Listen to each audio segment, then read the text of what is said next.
Amis internautes, n'oubliez pas de liker, de vous abonner et de cliquer sur la note de notification pour ne rien rater. Large amélioration du score du BR de 2023. Les grands artisans de cette victoire historique. Deux grosses difficultés étaient dressées devant le bloc républicain de Abdoulaye Bio-Ochane pour empêcher le cheval blanc de galoper. Primo, il dispute le même fief électoral que le parti Les Démocrates du président Boni Yayi, qu'il fallait culbuter de son piédestal avant de rêver d'une existence. Secondo, il fallait prier Dieu que la kleptomanie congénitale des caciques de l'Union progressiste Le Renouveau diminue. Car les baobabistes du très gentil et très correct Joseph Djogbenou ne ressemblent pas à leur président. Ils ont développé cet appétit cannibale de se nourrir de leurs congénères du bloc républicain pour exister et faire croire au président Talon qu'ils sont aimés des populations. Avec ces deux difficultés, le BR était parti handicapé. Mais le président Abdoulaye Bio-Ochane s'est rappelé la promesse faite à son leader de le ramener Boni Yayi essoufflé, groggy et méconnaissable au soir du vote. Donc, il fallait faire manger quelque chose de bizarre au cheval.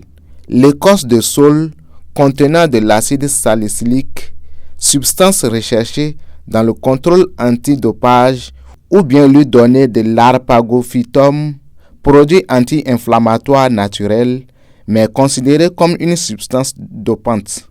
Cela a été fait et le cheval a pris, au début de la campagne, sa formule éclaboussante pour cette course. Résultat, de 28 députés en 2023, le BR compte aujourd'hui 49 au lieu de 65 s'il n'avait encore été victime de cette machine à voler. Continuer sur cette lancée de victoire revient à identifier et à encourager les lieutenants de Abdoulaye Bio-Ochane qui ont maintenu le cap du génie pour vaincre le sort de LD. Comme pour dire, à tout seigneur, tout honneur, c'est au président du parti lui-même qu'on devra attribuer la palme du service bien fait.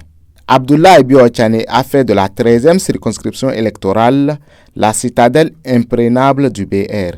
LD et UPR y ont laissé des dents. Il a ramené à son parti tous les sièges disponibles.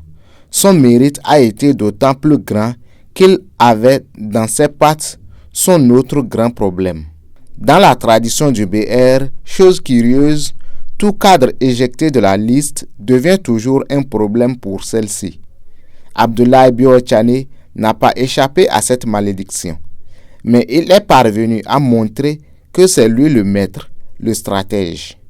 À ses côtés, il avait aussi son fils, l'ambassadeur Nuhumbida, qui n'a pas démérité. Le jeune poussin destiné à être coq, cela se sent le jour même de son éclosion. Bida promet, aux côtés du président Abdoulaye Bio-Ochane, la crête de confiance nécessaire pour un vrai coq. À Parakou, Tchaourou, Perere dans la 8e, le mérite est revenu au champion toutes catégories confondues, Rachid Gbadamassi. Si le BR perdait la face devant LD, ses patrons croiraient que c'est parce qu'il n'est pas sur la liste des candidats qu'il a fui la consigne du parti de manger Boni Yayi et ses hommes à l'ail. Fidèle donc à sa réputation d'homme de défi, le ministre conseiller et bon petit du président Patrice Talon a troqué son cheval contre un Pégase. Ce mythique cheval blanc, ailé de la mythologie grecque. Aidé du maire Inoussazime, candidat de Francis Kotogbian et de Boukor Chabi Adam, la messe devait être et a été dite. Yayi et son LD réduit en miettes. L'UPR, qui n'était pas la priorité de Gbadamassi, a volé comme à ses habitudes pour exister. Il faut souligner que si les deux autres du trio de la 8e n'avaient pas rusé, le BR aurait fait comme dans la 13e. Malheureusement que la malédiction était là. Dans la 7e, comme on le disait dans un autre article, le général Gbignan est resté dans la même logique que Gbadamassi. Il fallait mettre le jeune Herman Oru Taku sur son dos pour traverser cette mare remplie de crocodiles aux couleurs de l'UPR et de LD. À l'arrivée, Même le sac au dos était essoufflé. Il ne connaît rien à cette monstrueuse réalité politique. C'est un bébé encore au biberon. Donc, avec des dents de lait incapables de mordre dans ses pneus d'avion, que sont ses adversaires de son papa bien. Cependant, le général a rempli son contrat. Il a fait élire son petit. Dans les autres circonscriptions, la bataille a été la même. Le BR est resté le seul parti politique à avoir, au minimum, un député dans chaque circonscription électorale.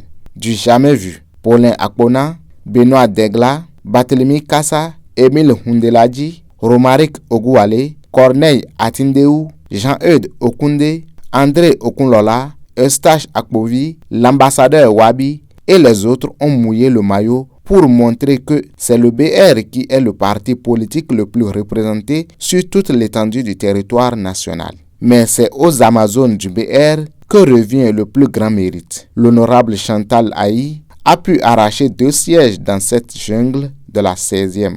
L'honorable Sofiat Chanou, avec sa sœur jumelle Madame Wabi Shakiratou, grande sœur et petite sœur si complices qu'on dirait des siamoises, ont réussi le coup parfait de 2 députés dans la 19e où le vol a été instauré en loi pour fragiliser les puissants muscles du cheval blanc cabré. Alimatou Badarou n'a pas non plus démérité dans la 15e.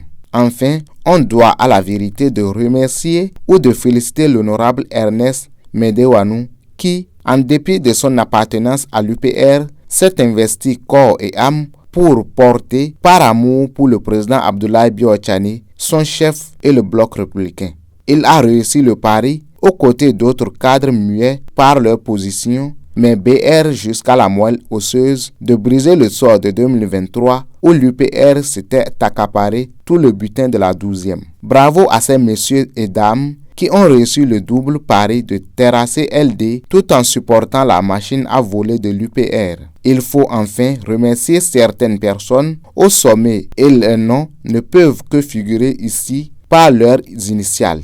Messieurs PT, RW, SM, l'épouse de l'homme de la 8e et les autres.